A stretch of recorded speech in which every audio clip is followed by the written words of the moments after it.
Hi everyone, this is Veronica, and today we are going to discuss the topic that is indelible ink versus invisible ink. So, here we are going to talk about the ink that is being used during elections on the fingers of the voters. For my video updates, you can follow me on Instagram and Facebook. This is the channel StudyIQ. If you're preparing for any government exam, our pen drive and tablet courses are also available. For additional information, you can call on these numbers or you can visit our website too. The explanation of my video lectures are available in both the languages, Hindi and English. So let's move to our next slide. So what is the relevance of this topic in your exam? See, you should know what do we mean by indelible and invisible ink, and what is the chemical composition. So indelible means which cannot be removed, the mark of a ink or pen which cannot be removed easily. So why it is in news? Because recently Delhi based physical laboratory, that is NPL, National Physical Laboratory, it is the creator of indelible ink.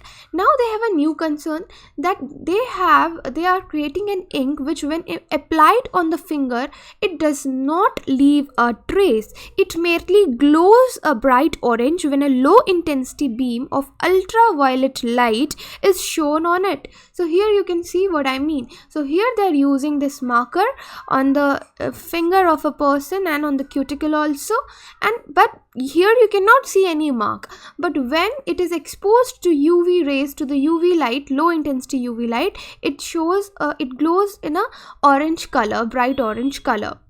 So now see, firstly let's come to what is indelible ink in India. Now see, indelible ink in India, it was first used during India's third general elections in 1962. Then since 1962 it's in the use. Now at the time the country's election commission was having tough time in 1962 in dealing with identity theft, as they soon discovered that there were duplicate or fake votes. Then they came up with the idea of indelible ink.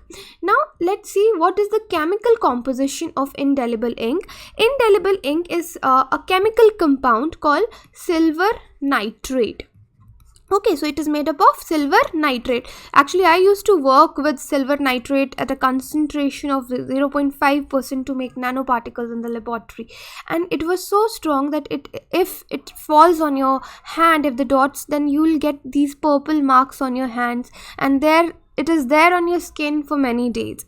Now when applied to the skin, it is exposed to UV light. It leaves a mark that is almost impossible to wash. So this stain is so strong that in fact it only removed when the external skin cells are replaced. So when put on the skin, this silver nitrate reacts with the salts present on your skin in the form of silver chloride. So it forms silver chloride, right? Okay, so this silver chloride is not soluble in water and it clings to the skin, so it cannot be washed off with soap and water. Now see, what are the issues with it? See, in India, we are proud to display our voters' ink, but apparently in some countries, people don't want to display such a mark. And the indelible ink was formulated as a deterrent against voting twice. But strangely, enough voters in some countries, they found the stained finger rather unseemly.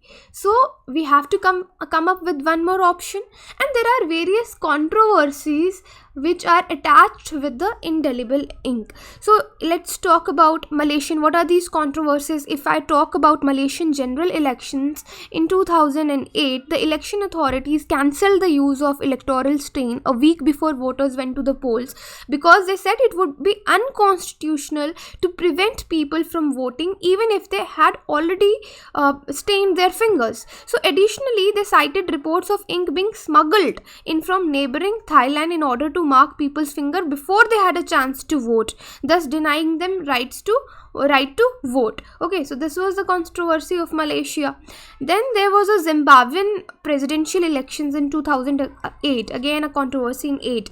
That reports surfaced that those who had chosen not to vote were attacked and beaten by government sponsored mobs. So the mobs attacked those without ink on their finger. And then in 2010 Afghan elections, the Taliban delivered night letters threatening to cut off anybody's finger who were marked with indelible ink. So you can see how serious it could turn.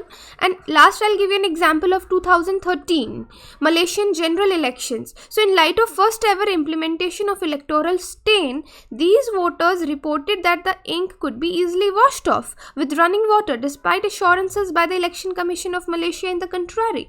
So therefore now they have come up with this invisible ink. So NPL has prepared this invisible ink. It is a part of their pilot project, which is raised by Mysore Paints and Varnish Limited, that is MVPL. Now it is a transparent liquid as an organic and inorganic mixture, and it is biodegradable in nature also, but it could be washed easily in 48 hours. So it works on the well-known principle of fluorescence.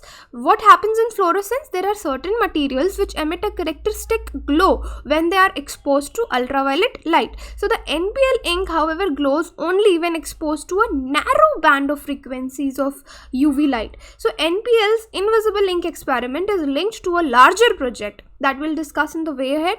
So this MVPL, let me tell you, MVPL, this is a Karnataka government company which has a monopoly on the manufacture of indelible ink since 1962, and it is a major supplier to Election Commission of India also, MVPL. Okay, as I was talking about indelible ink, so let me give you one information here. So this is a semi-permanent ink, as I told you. So it causes a condition also that is known as argyria. So if we talk from health perspective, in argyria, this is a skin condition when your skin turns purple. And why your skin turns purple in this case? Because of exposure to silver dust, or silver nitrate. So this is a condition which develops. Now what could be the way ahead? See, this invisible ink was only at a discussion stage right now, and it may not find immediate application in Indian elections as our Lok Sabha elections are coming and as they are spread out over many weeks.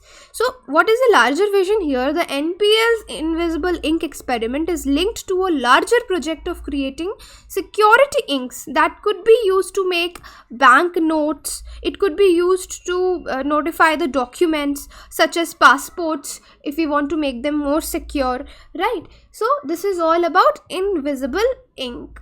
Now this is all about today's lecture. If you want to contact me on social media, you can contact me anywhere. Thank you.